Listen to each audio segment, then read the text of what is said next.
Romanos, dando continuidade à exposição das Escrituras no Novo Testamento, nós vamos abrir a palavra de Deus em Romanos, capítulo 2. Nós vamos ler do verso 12 ao 16. Romanos, capítulo 2, 12 ao 16. Assim, pois, todos os que pecaram sem lei, também sem lei perecerão. E todos os que com lei pecaram mediante lei serão julgados.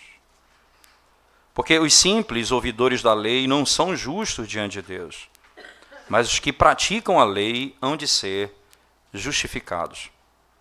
Quando, pois, os gentios que não têm lei procedem por natureza de conformidade com a lei, não tendo lei, servem eles de lei para si mesmos. Estes mostram a norma da lei gravada no seu coração, testemunhando-lhes também a consciência e os seus pensamentos, mutuamente acusando-se ou defendendo-se. No dia em que Deus, por meio de Cristo Jesus, julgar os segredos dos homens de conformidade com o meu Evangelho. Amém. Vamos à presença de Deus mais uma vez em oração, irmãos. Senhor nosso, mais uma vez nós nos colocamos prontos para ouvir a Tua voz e clamando ao Senhor que venha desvendar os nossos olhos mais uma vez para podermos contemplar as maravilhas do Teu Evangelho. Exalta o Teu nome, Senhor, mostra a Tua glória pelo amor do Teu nome. Em nome de Jesus nós oramos. Amém.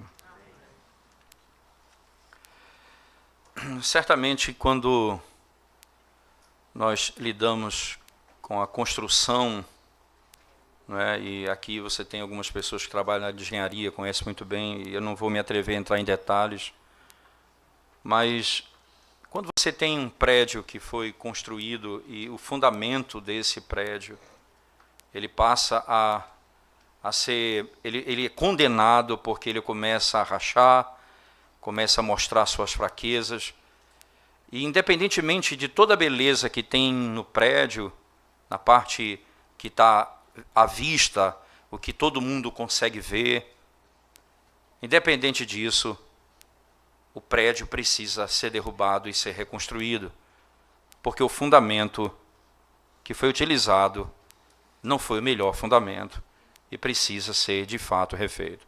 Uma pequena reforma não vai ajudar, uma pequena mudança não vai ajudar. Pintar pode até torná-lo aparentemente ok, mas não há como fazer de fato algo seguro e sustentável se você não tiver de mexer no fundamento daquele edifício. Acontece muito isso em Recife com o que se chama de prédio caixão, que esses edifícios, agora muitos deles ruíram, e até uns em Olinda, por sinal, causando até algumas tragédias naquela região.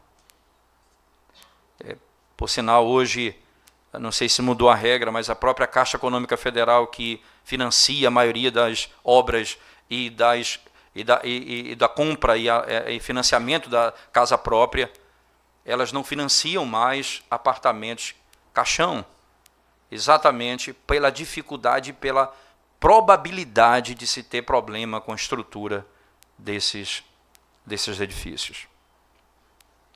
O apóstolo Paulo, o que ele está fazendo aqui, é desvendando tanto para os judeus, tanto para os gentios, que o fundamento deles está apodrecido e que eles precisam destruir esse prédio e precisam mudar a base e reconstruir um novo edifício.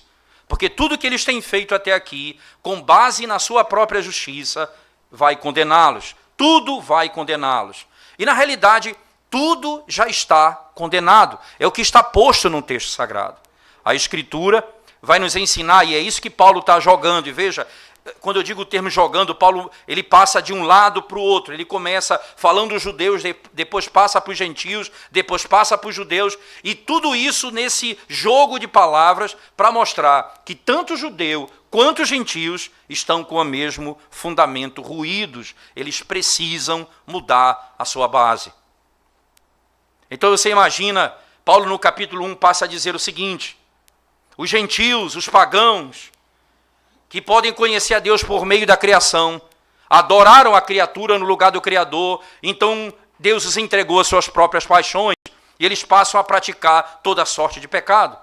Então o judeu, no capítulo 2, olhando para aqueles pagãos que vivem dessa forma, eles dizem: esses homens estão condenados, mas eles julgam aqueles homens com base não numa justiça externa, mas na sua própria justiça. Veja o ponto.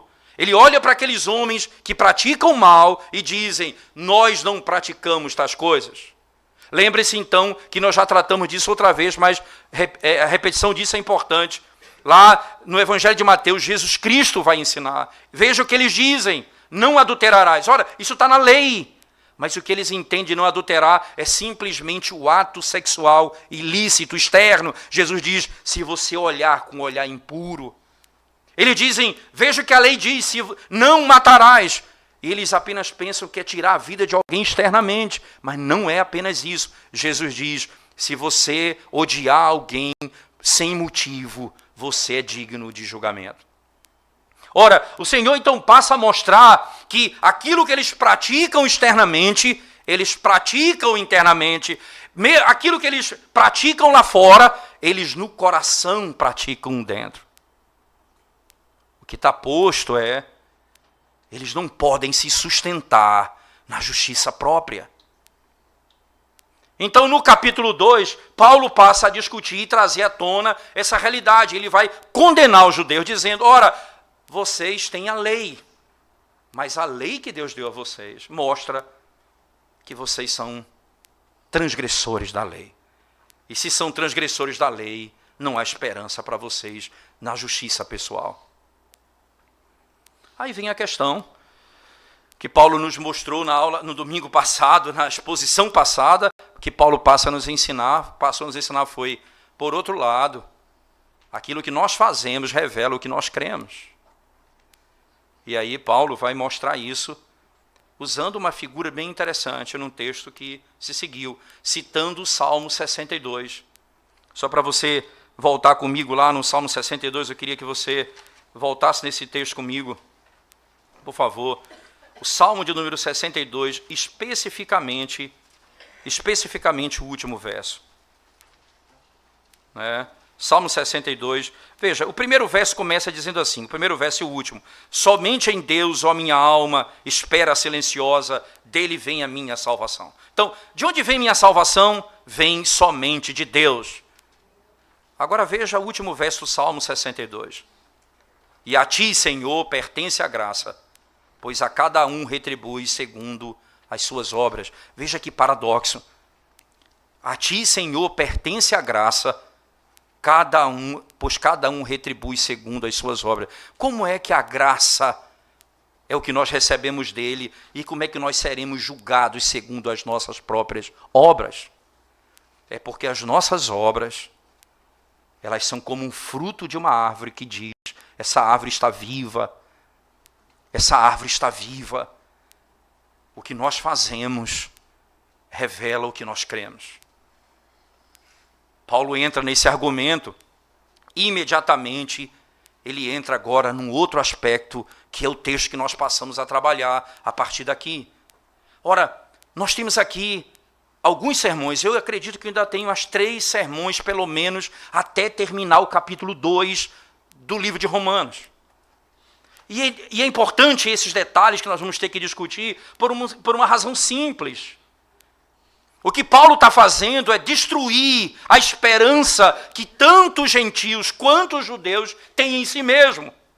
Então isso precisa ser bem feito. E nós não podemos passar por cima dessa destruição, porque o que vai vir no capítulo 3 em diante é a construção de um fundamento que ninguém pode destruir. Se nós perdermos a esperança em nós mesmos, se nós perdermos a confiança em nós mesmos, se nós olharmos para a nossa própria alma e não encontrarmos em nós razão para sermos salvos por aquilo que fazemos, nós poderemos então olhar para o Redentor. Nós poderemos olhar para Cristo. Mas antes disso, esse edifício não pode passar por um reparo.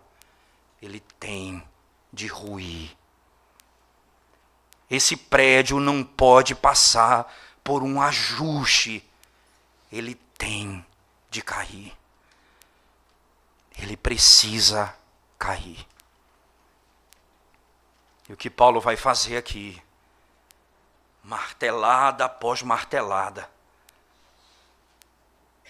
derrubar todas as paredes para expor o coração dos gentios e dos judeus.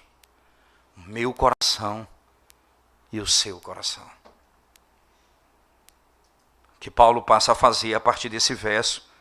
Então, irmãos, me parece claro, voltemos ao texto de Romanos mais uma vez, por favor. No capítulo 2.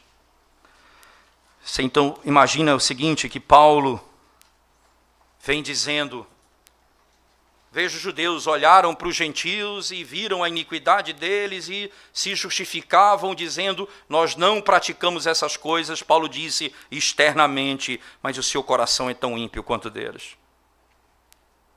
Então imagina agora que o gentio chega e diz o seguinte: então nós não temos lei, nós não podemos ser julgados.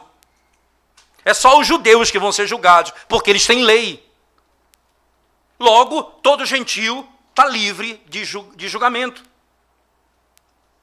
Nós temos até a má impressão ou interpretação de acreditar que alguém vai para o inferno porque acredita ou não em Cristo. As pessoas acham que o inferno é porque alguém acredita ou não em Cristo. As pessoas vão para o inferno porque elas são transgressoras da lei. O ponto de Paulo é central aqui. E isso não importa se é judeu ou gentio, se eles têm a Bíblia na mão ou se eles têm apenas na consciência. Deus vai julgá-los com base no mesmo padrão, a lei de Deus. Segundo o que ele revelou a cada um.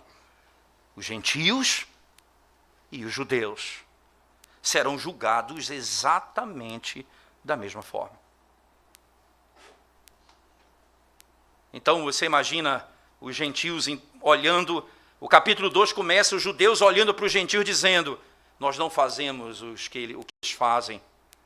Paulo disse, vocês são exatamente iguais a eles. Esse é o espelho de vocês. Aí agora os gentios olham para os judeus e dizem, nós não podemos ser condenados porque não conhecemos a lei. Paulo diz, vocês vão ser condenados do mesmo jeito, porque a lei que eles têm no texto, vocês têm na consciência e na mente. Todos vão ser julgados da mesma forma.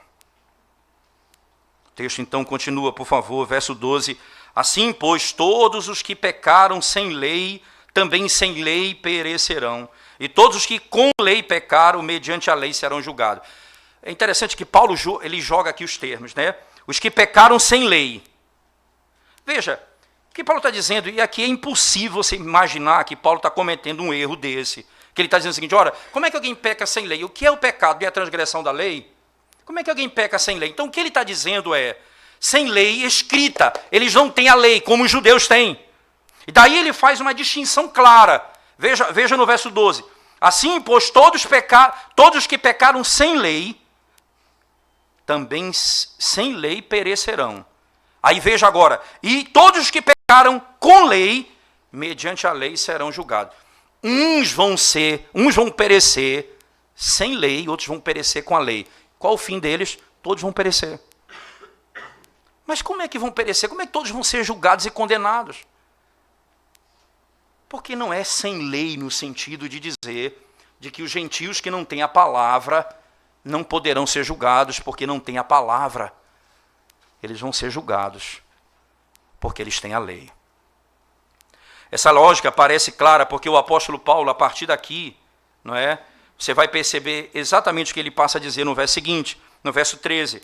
Porque os simples ouvidores da lei não são justos diante de Deus, mas os que praticam a lei hão de ser justificados Talvez só acompanhe o raciocínio todo para nós voltarmos passo a passo, para você entender toda a imagem e aí você fica mais claro compreender o texto.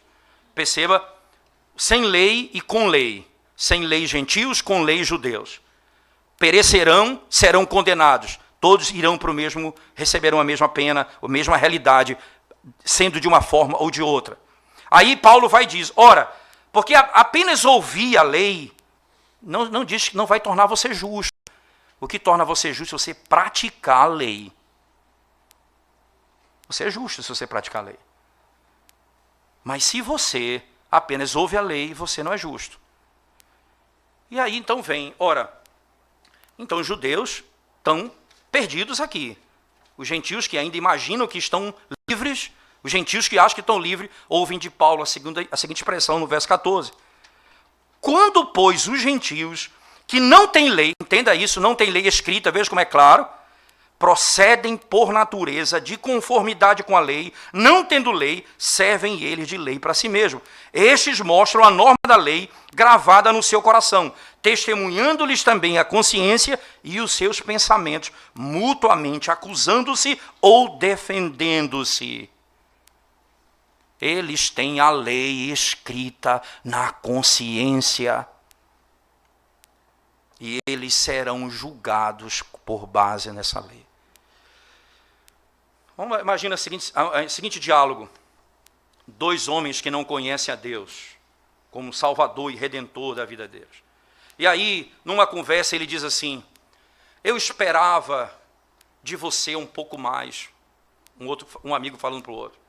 Eu esperava que você tivesse mais cuidado com o portão da minha casa. Eu esperava que você fizesse isso como que fez no meu jardim.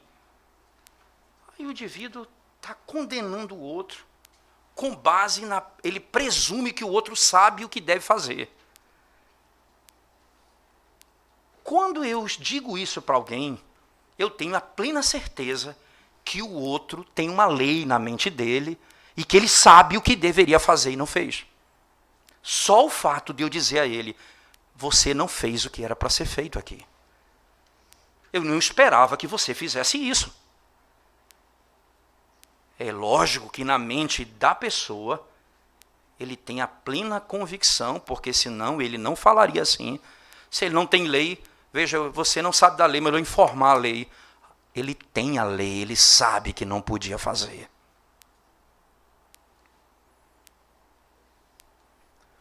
Ainda não vou me meter no direito, porque tem advogados aqui de extrema qualidade, mas eu já ouvi, eu já li alguma coisa nesse sentido que diz que nunca ninguém num julgamento pode declarar ignorância quanto à lei e dizer eu não posso ser condenado porque eu não conhecia tal lei. Eu estou feliz que o Vinícius está balançando a cabeça dizendo que é isso mesmo, então é isso mesmo. Veja, ninguém pode dizer de maneira direta, num julgamento, eu cometi esse crime porque eu era ignorante, eu não sabia que não deveria ter feito isso. É a mesma, se diante de um tribunal, você vai lidar com isso. Se numa relação entre dois vizinhos, você lida com isso, imagina diante do Deus que lê a consciência dos homens. No verso 16 ele diz assim, no dia em que Deus, por meio de Cristo, julgar o quê? Os segredos dos homens. Irmãos, os segredos dos homens. Não é nem o que é escancarado. É o íntimo. E aí ele pega de novo judeus e gentios. Os judeus que imaginavam, que não praticavam externamente certas coisas, vão ser julgados os segredos dele. Os gentios que dizem, nós não temos uma lei escrita, eu vou julgar a consciência de vocês. Ninguém escapa ao julgamento de Deus. Todos serão julgados da mesma forma. Ninguém pode fugir disso. O que é que se espera, então? Que o homem seja justificado por aquilo que ele faz. Verso 13, por favor. Porque os simples ouvidores da lei não são justos diante de Deus, mas os que praticam a lei hão de ser justificados. E no verso 14 e 15, quando, pois, os gentios que não têm lei procedem por natureza de conformidade com a lei, não tendo lei, servem eles de lei para si mesmo. De onde vem esse conceito? Só para a gente ler a doutrina como ela está posta no capítulo 19 da Confissão de Fé, irmãos. Capítulo 19 da Confissão de Fé, que trata sobre o tema da lei de Deus. A Confissão de Fé diz o seguinte, preste bem atenção no que os nossos pais escreveram sobre esse tema. Deus deu a Adão uma lei como um pacto de obras. Por esse pacto, Deus o obrigou, bem como toda a sua posteridade, a uma obediência pessoal, inteira, exata e perpétua. Prometeu-lhe vida sobre a condição dele cumprir com a lei e o ameaçou com a morte no caso dele violá-la. E dotou com poder e capacidade de guardá-la. Que lei é essa que Deus deu a Adão? Segundo parágrafo da Confissão de Fé. Essa lei, depois da queda do homem, continuou a ser uma perfeita regra de justiça. Como tal, foi por Deus entregue no Monte Sinai em 10 mandamentos e escrita em 2 tábuas. Os primeiros 4 mandamentos ensinam os nossos deveres para com Deus e os outros 6 os nossos deveres para com o homem. Essa lei que foi dada a Adão no Éden foi entregue no Sinai na forma de 10 mandamentos. O homem, quando foi criado, ele tinha na fábrica das suas células a estrutura da obediência a Deus. E ele deveria fazer tudo que fosse ordenado por ele. Os 10 mandamentos deveriam ser praticados, até porque uma das características de Deus ter feito o homem na criação foi essa. Diz Eclesiastes 7, 29, Deus fez o homem reto. O que é alguém reto? É alguém que segue a regra, a lei. Deus fez o homem reto. Quando ele cai, a imagem de Deus foi danificada nele, mas ele não perdeu esses aspectos da lei. Ora, já dei esses exemplos, vou repeti-los aqui, antes de Êxodo 20. Quando Abraão mente dizendo que aquela mulher que ele estava não era sua esposa, era sua irmã, era uma meia-verdade.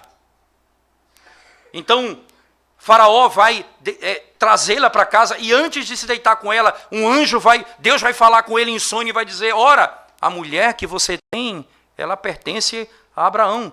Pede a ele é profeta, e ele vai ter misericórdia de você. Por que Deus ia puni-lo se ele estava deitando com a mulher de outro homem? Com que base ele poderia? E veja as palavras dele ao Senhor. Se eu soubesse que era a esposa dele, eu não teria tomado para mim. Por que ele disse isso?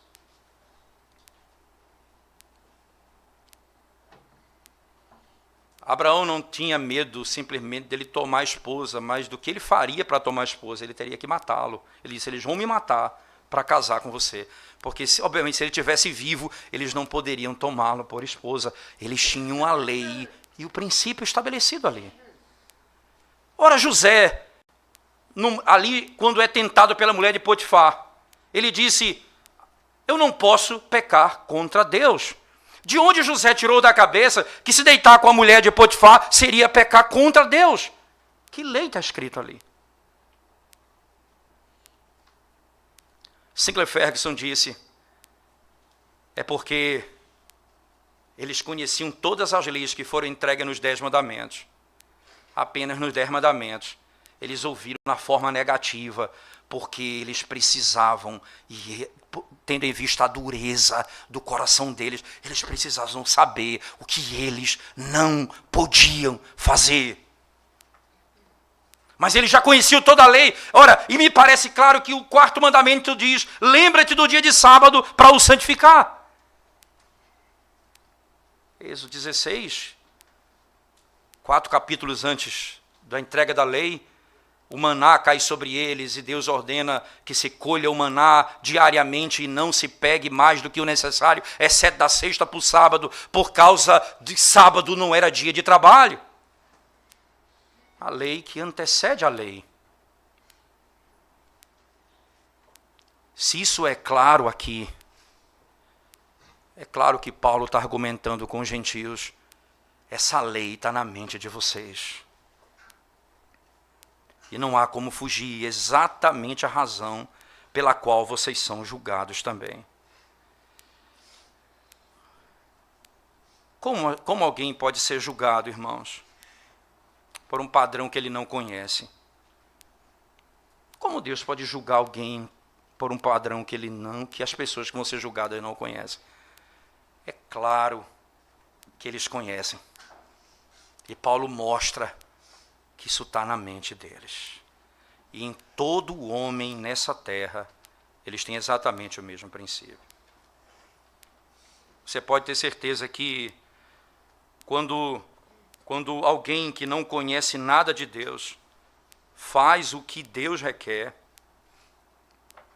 porque ele sabe que é a coisa certa, eles mostram que o requerimento da lei está escrito no coração deles.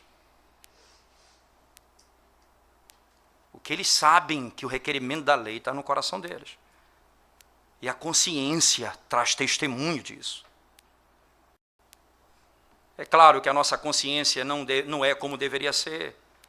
Nós suprimimos a verdade, diz o capítulo 1, acerca de Deus. Acerca dos padrões de Deus, nós pervertemos, transformando a verdade em mentira. E dessa maneira nós adoramos e vivemos por outras coisas, não por Deus. Porque nem sempre nós seguimos nossa consciência. E é interessante isso. Herman Bavinck diz as seguintes palavras: Deus não deu aos demônios o que ele deu ao homem. A consciência que o acusa quando algo está errado.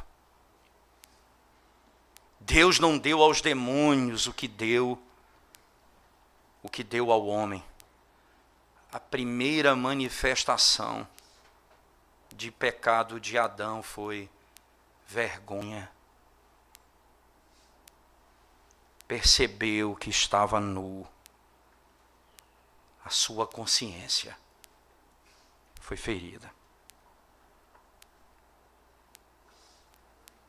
É por isso que às vezes você fala, quando você vai lidar com um ímpio que está vivendo numa angústia, numa depressão profunda, aí você diz assim a ele: não, mas você o evangelho não vai resolver o problema dele. Vai resolver o problema dele.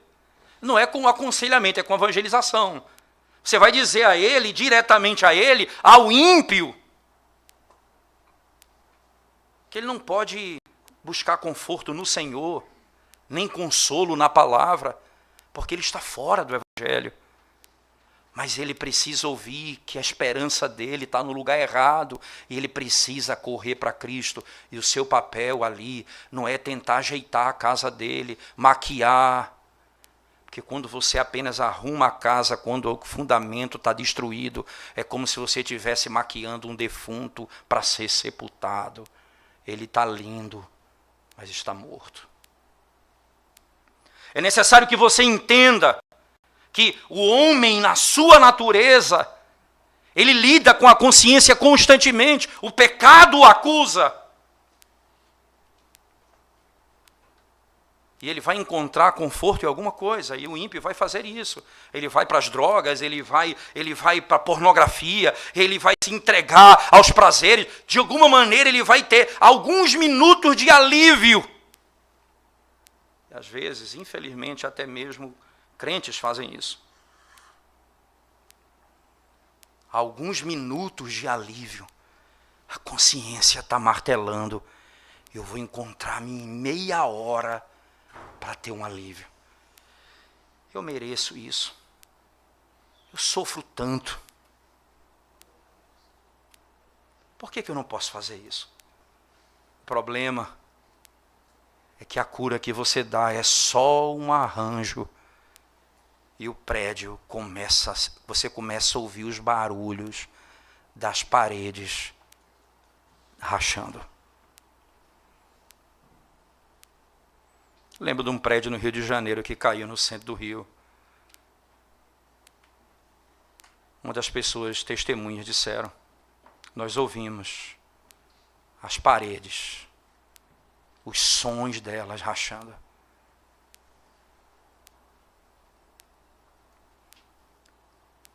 Antes de nós falarmos do Evangelho, você precisa ouvir o som das paredes rachando.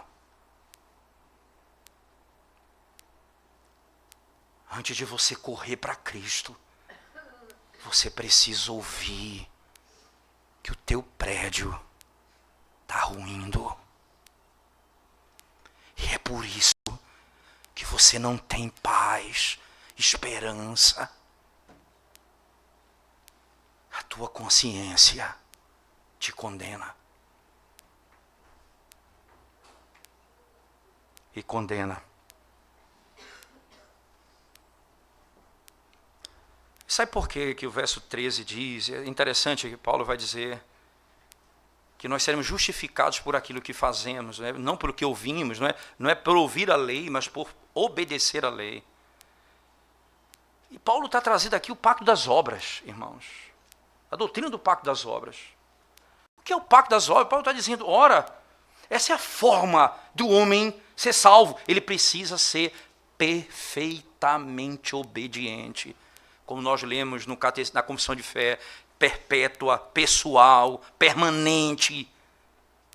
A obediência tem de ser contínua. Você não pode obedecer um dia, outro dia não. Se você desobedece um único dia, você é suficientemente condenado por ele.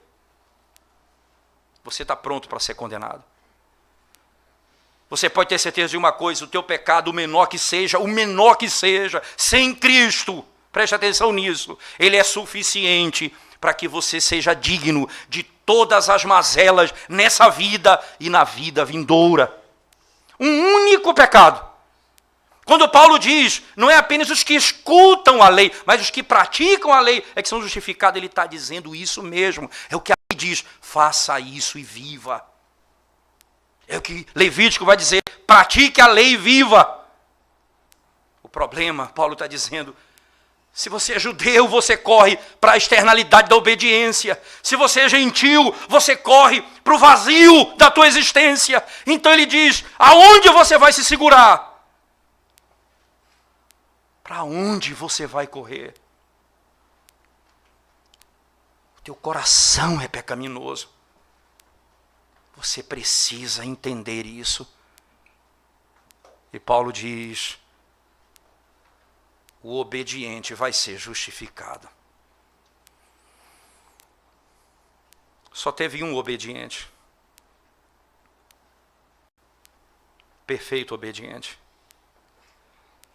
E a obediência dele é declarada pelo Pai quando recebe o seu sacrifício, quando ele retorna para a glória depois da ressurreição, dizendo tudo o que ele fez foi aceito. Paulo fala disso em Filipenses 2, ele foi obediente até a morte.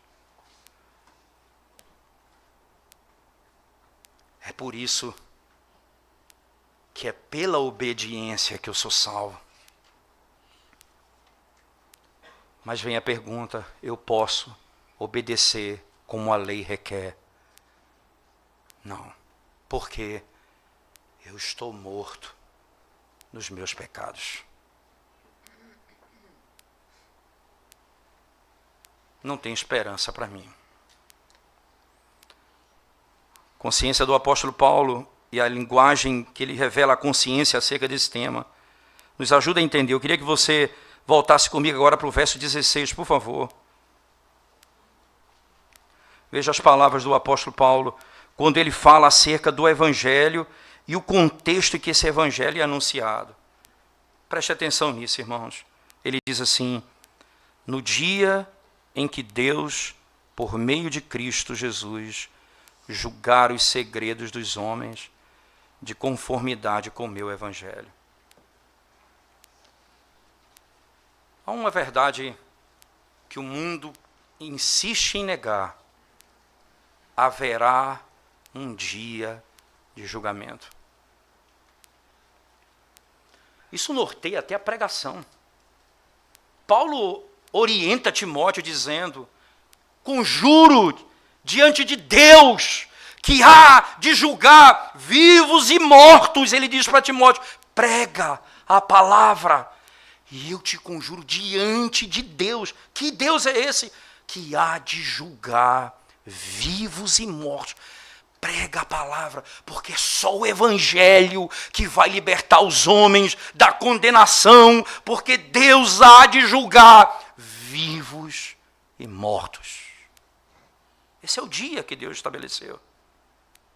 E esse dia é justo. Porque você imagina alguém que andou nesse mundo, que externamente foi uma pessoa, nunca praticou pecado, e ele sai desse mundo dizendo: eu nunca precisei de Cristo, veja como eu andei retamente. Naquele dia, os segredos do coração dele, as entranhas da alma dele serão expostas. E naquele dia os seus segredos serão manifestados. E Deus mostrará a miséria da alma humana.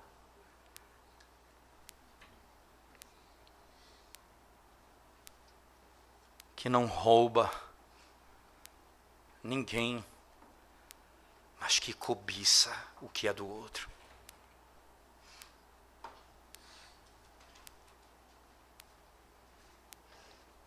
Que nunca deitou com uma mulher que não é a sua, que nunca namorou de maneira pecaminosa,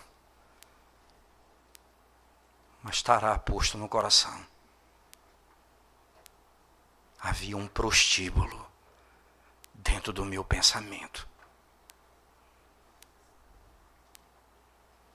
Havia um prostíbulo na minha mente.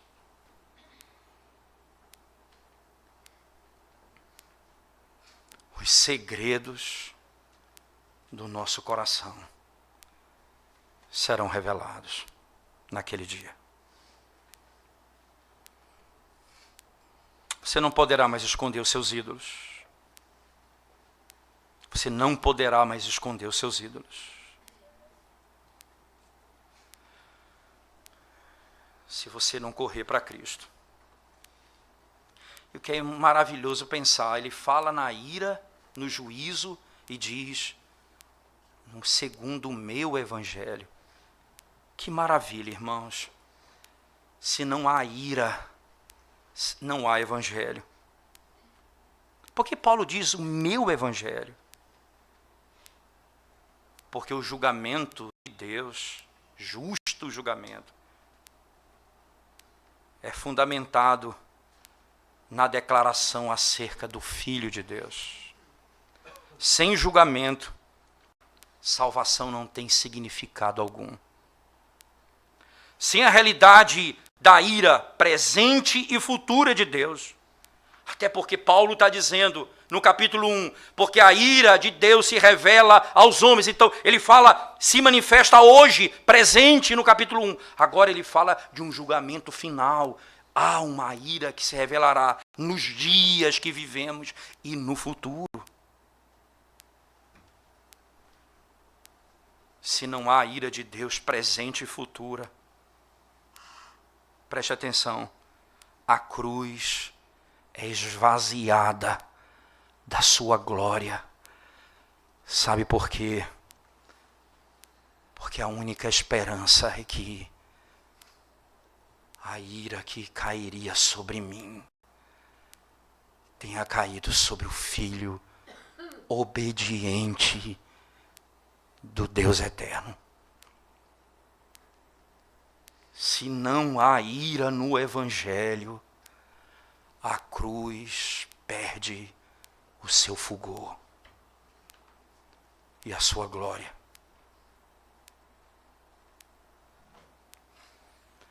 O fundamento pelo qual nós nos manteremos de pé, gentios e judeus, povos de todas as raças, aqueles que guardam a lei, aqueles que pecam e guardam também a lei. O fundamento é o mesmo. Todos vão enfrentar o julgamento e todos merecem a ira. Somente se Cristo, na linguagem de Paulo, o meu evangelho for crido, haverá esperança para nós. Nós não apreciaremos o que Cristo é e fez, a menos que nós primeiro reconheçamos o que nós somos e o que praticamos.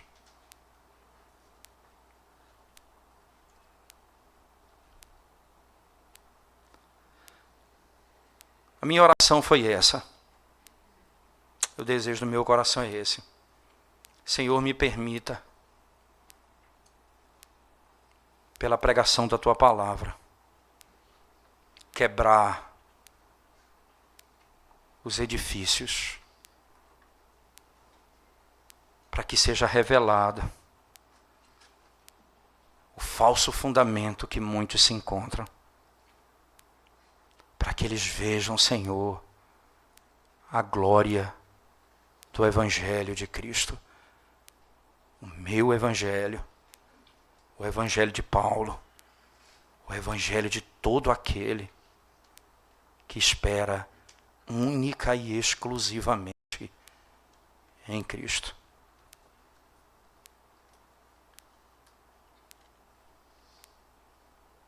O dia do julgamento se aproxima, ou por sua morte, ou à espera do juízo final. Preste atenção nisso.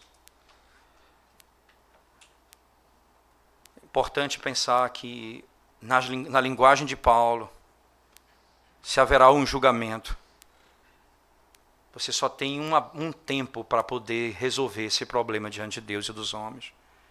E esse tempo chama-se hoje. Esse tempo é chamado hoje. E é hoje que você precisa correr para Cristo.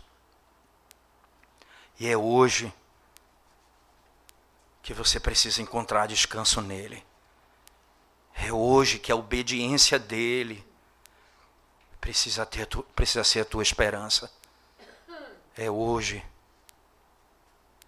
que a ira que foi revelada faça você correr para o Filho do Deus Altíssimo, que recebeu a ira por todos aqueles que o Pai amou antes da fundação do mundo. Você pode ter certeza, você que está sem Cristo,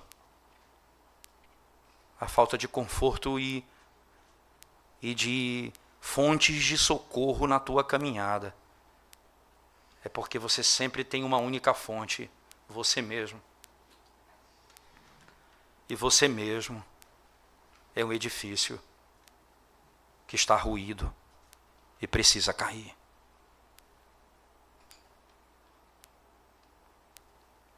E o fundamento que é Cristo precisa ser revelado.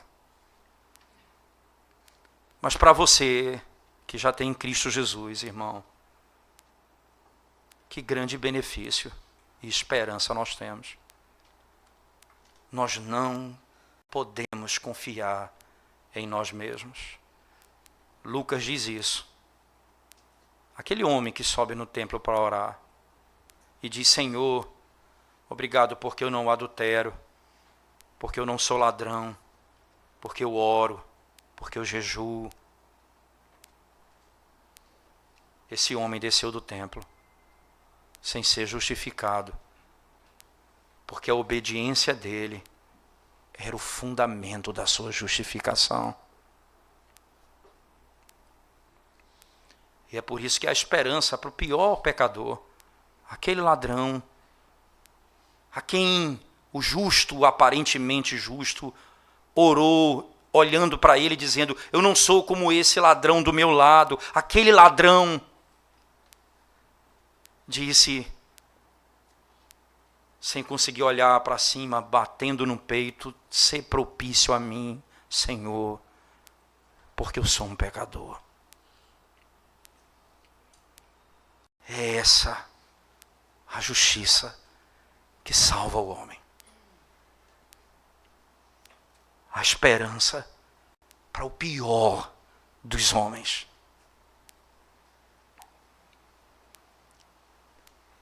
E se você vive uma vida regradinha nesse mundo, mas não confia em Cristo, é bom que viva uma vida regrada por algum tempo. Mas veja ele dizer, quando for julgado os segredos do teu coração, você saberá porque você será condenado para sempre.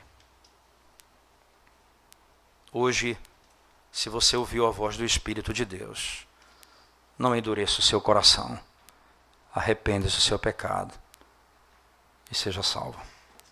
Vamos orar ao Senhor mais uma vez. Ó Senhor, Senhor nosso,